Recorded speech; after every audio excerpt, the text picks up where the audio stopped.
Hey everyone! As promised, today we'll deal with border ranges in Moontrader's vector algorithm.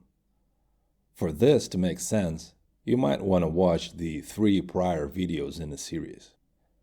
I have shown before that with just the base settings, such as the minimum spread size, you can't really precisely define the pattern you're looking for. The only thing you can define is the minimum gap between the highest and the lowest price in the frame, and how many frames in a row you want that to happen. Just the minimum. The maximum cap remains so far undefined. With that, you can get into all kinds of situations, many of which may require vastly different order setups. Let's say you have a simple algorithm that detects a minimum spread of 0.5% across 3 frames. So, it would trigger an order for this pattern, and this pattern, and this pattern, and this pattern. Now, a very basic question, the simplest of all, really. What side should the order be on?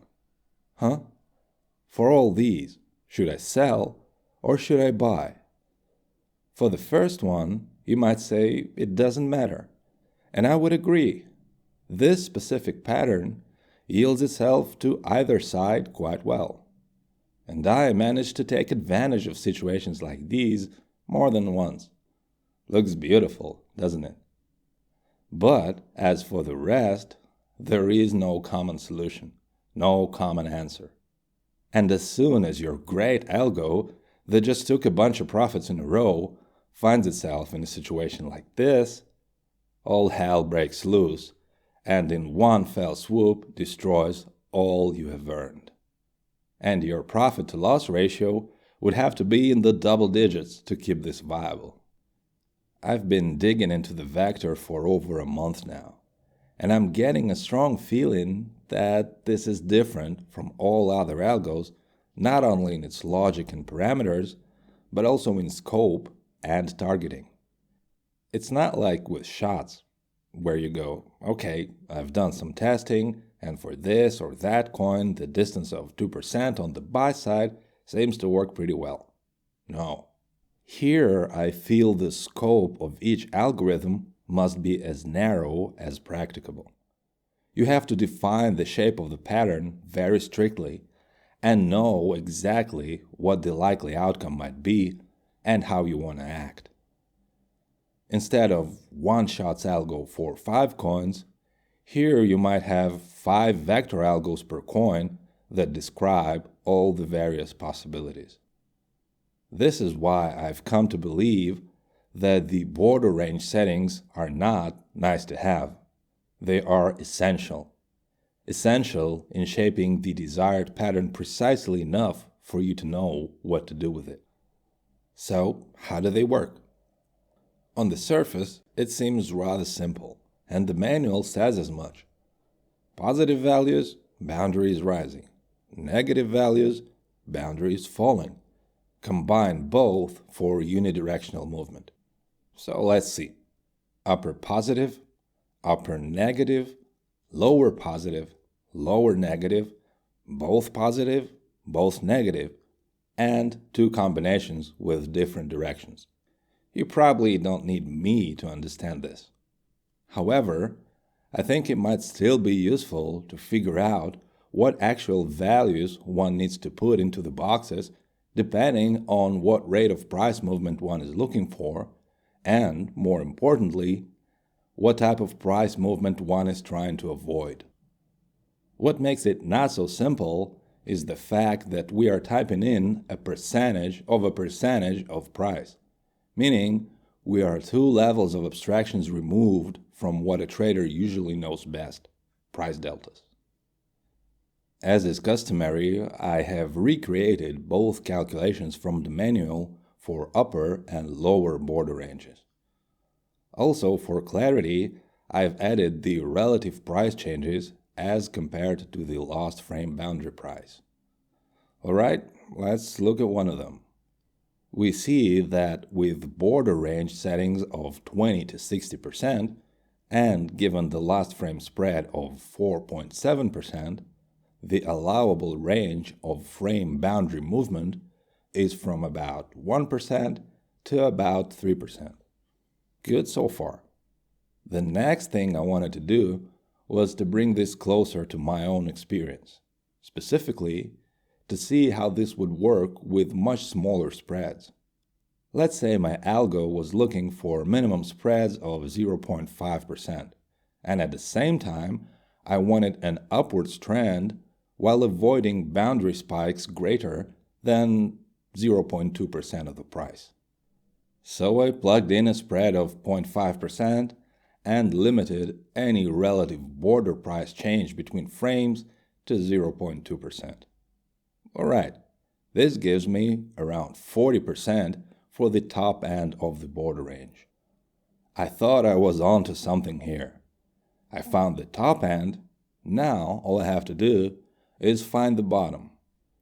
Well, I tried and tried for hours, days even, and the answer kept slipping through my fingers. I always ended up with the lower end of the border range setting approaching 0, while the boundary price change across frames could never truly be capped with the inputs available. Since I can only input the minimum spread, the denominator in this calculation essentially goes to infinity. Therefore, the overall fraction always approaches 0.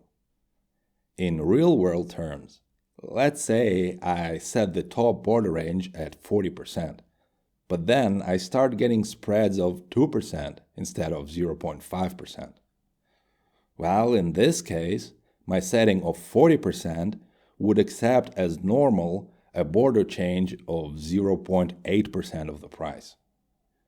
With my brain totally fried, I realized the model is correct, but apparently I was asking the wrong question. To look at these settings from the perspective of price percentages is to miss the whole point. This model is truly scalable, so one has to go a level of abstraction farther and look at the rate of change, or more specifically, at how fast and how uniform the rate of change is. Let's deal with uniformity first. A narrow range, such as, for example, 10% wide, means a relatively uniform rate of change. So the sizes of all steps that the boundary price takes between frames have to be close together in magnitude within a certain tolerance. Let's say the setting is 20 to 30%. So for the last spread of 1%, the allowable steps are between 0.2 and 0.3% of the price. Now, with the same border range settings for a spread of 5%, the same allowable steps are now between 1 and 1.5% of the price. No spikes or drops are allowed beyond these. If, on the other hand, we set this wider at 10 to 50%, the allowable size of each step becomes 0.5 to 2.5% of the price, which means the boundary price growth is more jagged rather than uniform or smooth. As a side note, this is just an approximation, because there's also a material dependency on the number of frames observed, but it is good enough for the purposes of this explanation. Now, the values of the start and end point dictate how fast, relative to the last frame spread, the border price is allowed to grow.